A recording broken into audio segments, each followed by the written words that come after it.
How's it going, everybody? Welcome to episode 3 of What Have They Done to Our Sport? How you doing, Mike? I'm Mike Messier. I'm doing great, Cole. Good to be speaking with you for the third time on what have they done to our sport. We've got some great topics today, so anytime you're ready, my friend, I am ready. Go ahead, start it off for us. Well, as far as the big news that we should definitely acknowledge is this deal WWE. Apparently with SmackDown, most likely. I don't know if it's in gold, stone, whatever, quite yet, but they're going. Is it to Fox? Cole, is that where they're Yeah, headed? yeah, $1 billion, 5 years for Fox.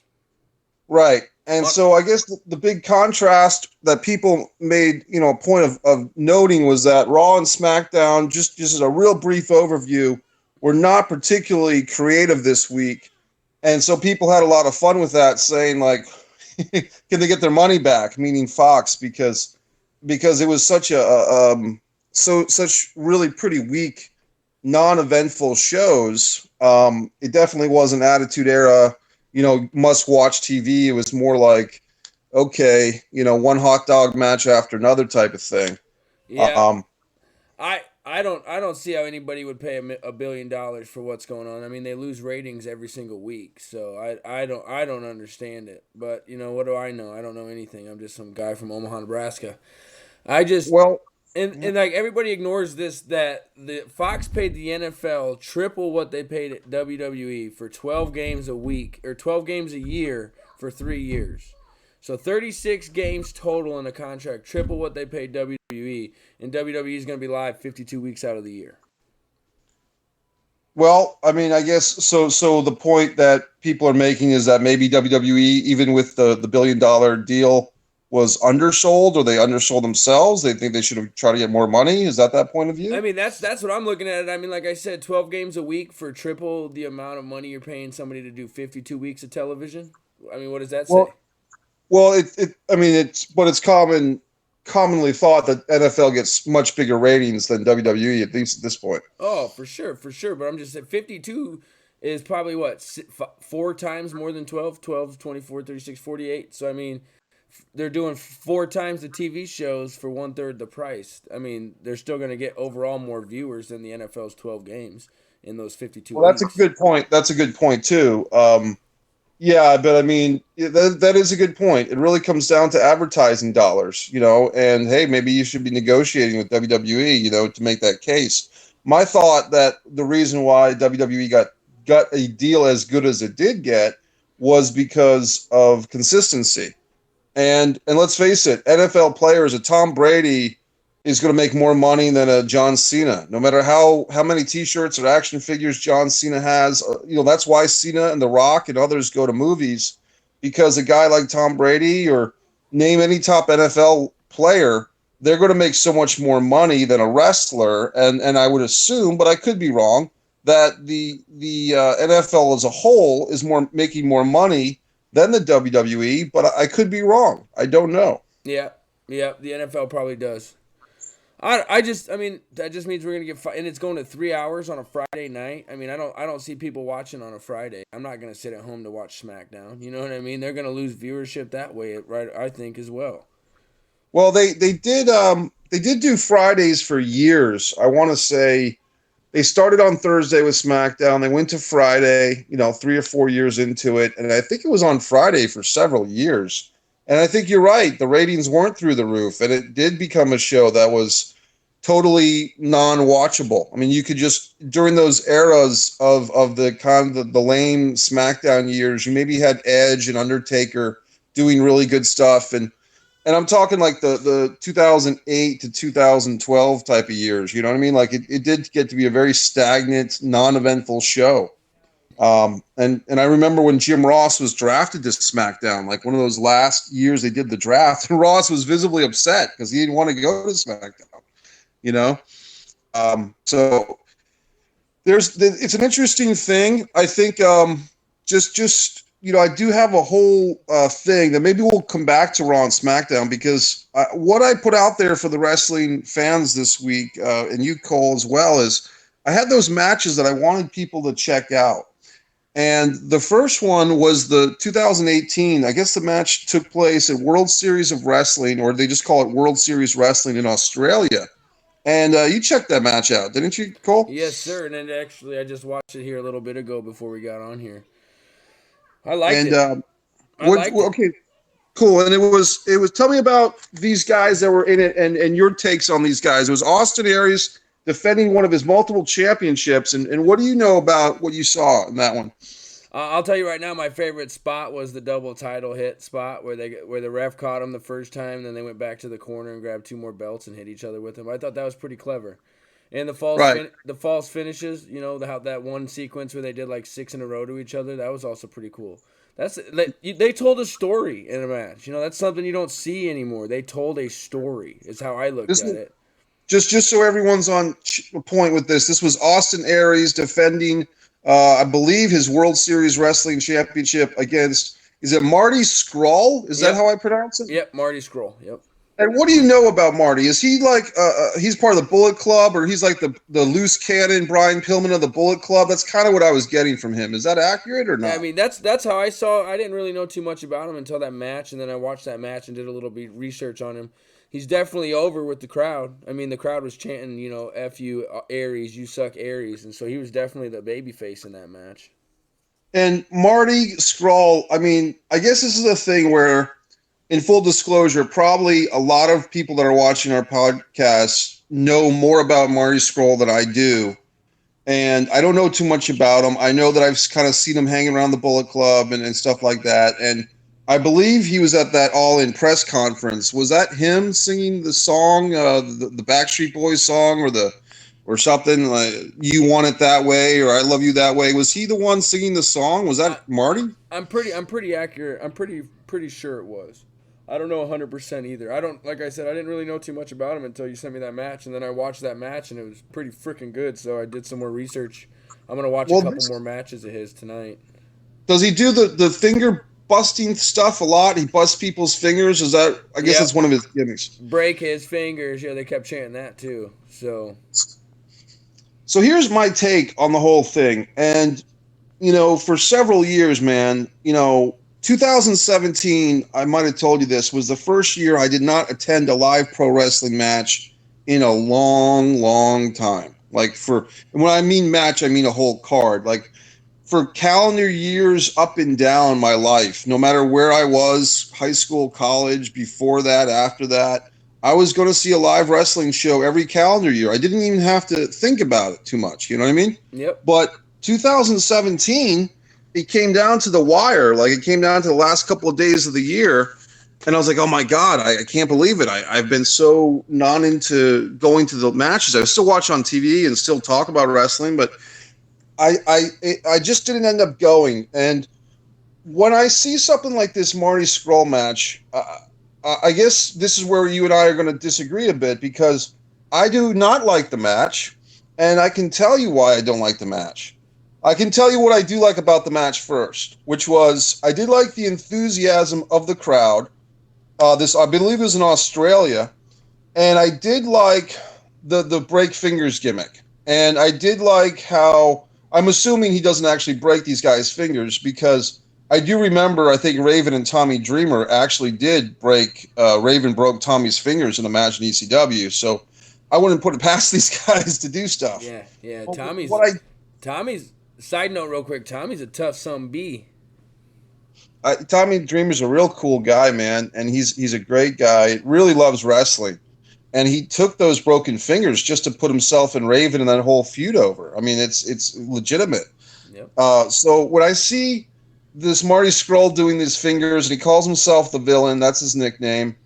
But several things about the match I didn't like. I thought the crowd kind of typical case of a crowd becoming the match itself. And if you really watch this match, if people can find it, and maybe Cole, you can put the link in the description or something, but it's the crowd is dictating the action. The crowd is telling the wrestlers the pace or what they want, and the crowd is making themselves laugh. On this video that I saw on YouTube, there's no commentary. So if you're just kind of watching this thing like I was, and I watched it twice, but I'll be honest, it was hard for me to watch this match. but besides making a point about it, this crowd is so vocal with their chants, and they're kind of doing this whoop whoop chant for Marty, and I'm assuming that's some type of chant that he has or some type of calling card. Marty Scurll does this really goofy kind of thing where he extends his fingers out and he does like a semicircle dance. Yep. Like he extends his fingers, he bulges his eyes, he grits his mouth, and he makes like wrestler face, and then he kind of does a semicircle dance. When these two guys were announced for the weigh-in, or the ring announcer did a good job, he announced their weights. I think they said Austin was 205, I want to say, and maybe either 205 or 220, and Marty, I think they said was 185. Well, 185 is pretty light for a world championship, match wrestler. You know what I mean? So that kind of goes to that King Kong Bundy, I've had bigger craps than Chris Jericho mentality. Now, I'm not of the belief that a guy who's 185 shouldn't be in the wrestling match. I think maybe you could lie about his weight a little bit. I mean, if he's wrestling for a heavyweight championship, just say he's 210 or something. I mean, I honestly, looking at him, I wouldn't, if you told me that Marty Scurll was 220 or 225, I wouldn't debate it. So when they say he's 185, I'm thinking, is this guy like Danny Hodge in 1909 or something? Like, how small is this guy? Yep. The actual match, there's one part where Marty and Austin are doing a bunch of flips back and forth, and they kind of do that sunset flip thing. And you can see Marty kind of wave his hand to signal to Austin to give him a leg so that Marty can kind of do this reverse sunset flip thing. Like, he's literally at that moment, from what I could see, telling Austin, hey, give me your leg so I can put you in this pin move. You know what I mean? Yep, so it's kind of like a very obvious thing where they worked out their spots in the dressing room where they've wrestled each other before. And here's an obvious example of Marty kind of calling that move. Not to say that these guys have to be perfect, ballerinas, but what else did I not like about this match? Just a feeling that me going into this match, I was very cold with Marty Scurll. I didn't know much about him other than he was kind of this hanger-on for the Bullet Club. I didn't realize how over he was. And so watching this match, it didn't sell me on him. It seemed more like Marty was playing to the crowd, and the audience response was more important to Marty and even to Austin to a lesser degree than the continuity or the pace of the match or the content or anything to do with the match was secondary to, are these fans liking what we're doing? Yep. Or are the fans making noise? And so, off the air, I asked you what you thought of the match. You said it was entertaining. It was entertaining in a sense that they tried to be entertaining, but I think it was a deal for me where if you liked those two guys, or if you could find yourself liking them during the course of the match, sure, but I guess besides the finger-breaking stuff, it didn't appeal to me. The thing that you liked the most, I liked the most too, which was the end of the match. When they kind of have all these belts, Austin Aries has all these belts, they conk each other in the head with the belts at the same time, and then they kind of stumble fuck around, and they end up with Austin getting the win, spoiler alert, with a backslide. I thought that was clever. However, at the same time, if you watch their initial bump, they smash into each other. Marty falls to the mat, and then he has to scramble up. And so it's like, wait a minute. If he was really confused or flustered, why would he drop to the mat and then find himself standing up, and then he's all punch drunk? So it was like kind of like a double Terry Funk thing. Yeah. And it was a comedic ending. It was clever, but it wasn't realistic. I think that's why I liked it, because I haven't seen anything like that before, and it was different, and they pulled it off. You know what I mean? How they had the ref confused. They had two belts. The ref caught him. The ref took the belts away, and then when he was putting the belts down, they hit each other with the belts, and by the time he turned around, it was done and over with. Well, that's great that we have a disagreement about it. I guess for me, it's one of those things where everybody's going to like something. You're right, it was different. I think maybe commentary would have helped this thing. and hey, I have no idea what World Series of Wrestling or I think they just call it World Series Wrestling. I don't think it's World Series of Wrestling, but whatever those guys are doing, or the women with that company, I did click around. They had a second match that came up after that one that was like the Briscoes, the Ring of Honor Briscoes against the Young Bucks, against Joey Ryan and somebody. I guess Joey Ryan's got a tag team partner, and they call themselves like the Dick Squad or God's Gift to Dicks or something ridiculous. That's And a awesome. couple, yeah, a couple. Well, I'm not a Joey Ryan fan either. I mean, I've met Joey Ryan in Los Angeles briefly, and I like the guy. He's a nice guy, but I don't like his gimmick. So that's kind of where I stand. The match that did you have anything else about that match that you liked?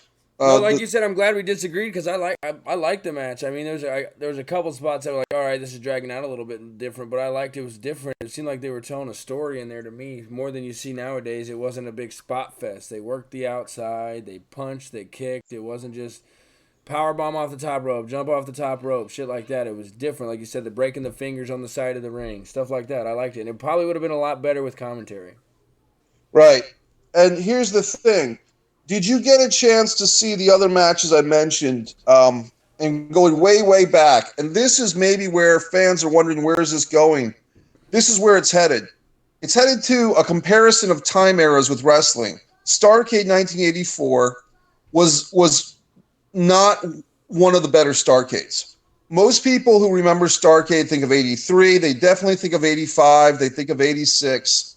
And then maybe you skip ahead to like Starrcade 96, Starrcade 97, stuff like that. Nash and Goldberg at Starrcade 98. Starrcade 84, for those early Starrcades, really was not a very well-received one for various reasons. It just wasn't. The card wasn't as great as either the year before or the year after. But when I saw that Austin Aries match with, and I think Austin did the most he could as the defending champion against Marty. But I was like, you know what? What can I compare this match to? And for whatever reason, Steamboat and Tully Blanchard at Starrcade 84 came up because that's probably the best match on that show. And then I thought to myself, that's not even a fair comparison because comparing anybody to Steamboat and Blanchard, I mean, that's like comparing, someone to Denzel Washington for acting, or comparing your friend who's in a rock band to Axl Rose or Paul McCartney or something. It's like that's not a fair comparison, but we'll make some comparisons anyway. So then I thought, well, what do I really think that Austin and Marty Scurll was the equivalent to? And I said, man, I don't even know if they were the equivalent to Mike Davis and Denny Brown, which was the junior heavyweight championship, the opening match on that show, the curtain jerker, the opening match. So I went back and I watched Starrcade 84, just those two matches. And these are the comparisons. In the Denny Brown Mike Davis match, which was for the junior heavyweight title, and both of these guys were from Florida, and they were both kind of borrowed for the night from Florida Championship Wrestling. These two guys are telling a very abridged story because they had, like, the match is literally 5.5 minutes long. So they had to tell a very physical story very quickly. Denny Brown, at one point early in the match, he does that thing that wrestlers do when they're supposed to like take a fall to the concrete and they kind of miss the ropes or they underspeed, and you know what I mean? Like they don't make the fall correctly. Yep. And you can see when that happens, Denny Brown busts his fucking ass to get out of that ring. Like he doesn't just do the thing where you hesitate, you hold yourself on the ropes, the fans moan, and then you kind of do it anyway. Like we've seen that a million times. You know what I mean? Yep. Like Denny Brown, he fucks up, but he makes it. He busts his fucking ass to hit that concrete. First of all, so I got respect for him. The thing was, he really had to. He had no choice because Denny Brown hurting his back was the major storyline of this match. The whole match is based on the fact that Denny takes this horrible fall to the concrete and he's got an injured back for the rest of the match. Yep. He comes back, and interestingly enough, Mike Davis, who some might remember from the Rock and Roll RPMs tag team and some might remember as being a Dusty Rhodes ripoff, like Mike Davis actually was possessed by Kevin Sullivan in a storyline in Florida that was awesome, and he was hypnotized to think that he was Dusty Rhodes. It's a really interesting story. But anyway, in this particular match, Mike Davis holds the ropes open for Denny Brown, lets him back in, and then you think, oh, he's going to be a nice guy. Maybe Denny Brown will take advantage of this. But instead, Mike Davis goes on to the attack with a body slam. And so he's working on the back of Denny Brown. They go back and forth, and then pretty quickly, they do like one of those, maneuvers where both guys' shoulders are on the mat. And like Mike Davis is doing a back suplex, and Denny moves his shoulder at the last second, and he basically Mike Davis pins himself. The ring announcer mistakenly, I think it was a shoot mistake, not a plan mistake, but the ring announcer, Tom Miller in Greensboro, says that the winner and still champion, Mike Davis, but the referee is giving the belt to Denny Brown. And so then the commentators have to cover it up. And it seemed like, I'm saying, like, it seemed like a legitimate mistake. It didn't seem like the